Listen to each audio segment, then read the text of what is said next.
प्राचार्य महोदय और उपस्थित शिक्षकगण और मेरे प्यारे साथियों, आप सभी को आजादी के अमृत महोत्सव की हार्दिक शुभकामनाएं। जैसा कि हम सब जानते हैं कि हमारा देश जो है वो अंग्रेजों के चंगुल में लगभग 200 वर्षों तक गुलाम रहा। 15 अगस्त 1947 को हमारा मुल्क आजाद हुआ।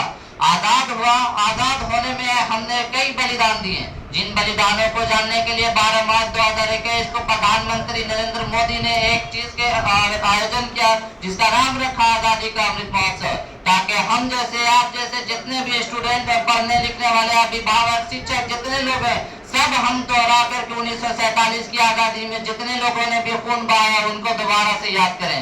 हम पढ़ते जरूर है, लिखते जरूर है, लेकिन हम उनको नहीं याद करते जिन्होंने हमें ये आजादी दिलाई। आज हम बहुत ही आसानी से बैठकर यहाँ कहते हैं आजादी का अमृत महोत्सव। महोत्सव कहते हैं खुशी को, और आजादी बहुत ही मुश्किल से मिलने वाली चीज को कहा जाता है।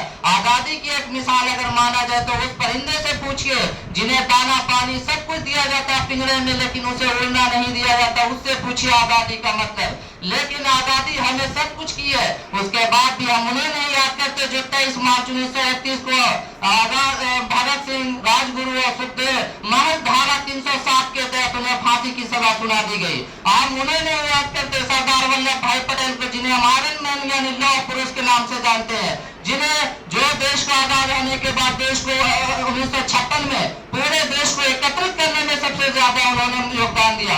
हम उन्हें नहीं याद करते महात्मा गांधी को, जिन्होंने आजादी दिलाने के बाद किसी भी आजादी के सम्मेलन में अपना अधिकार नहीं जमाया, बल्कि आजादी जब मिली, जब झंडोत्तोलन हो रहा था तो वो बंगाल जाकर के सत्य और अहिंसा का भाषण दे रहे थे। हम सिर्फ आजादी के मतलब ये नहीं जानते कि हम आजाद हैं। और देखा जाए तो बहादुर शाह जफर को जब रंगून के जेल में रखा गया और उनके बेटों का सर काट करके उनके सामने ला कर दिया, मेजर हैडसन के द्वारा बोला गया, क्योंकि मेजर हैडसन उर्दू भाषी थे, उर्दू की भाषा को जानते थे, तो जफर से ये सवाल किया कि दम दमे में दम नहीं अब खैर मांगो जान की, दम दमे में दम नहीं अब खैर मांगो जान की, है जफर ठंडी हुई तेग हिंदुस्तान की।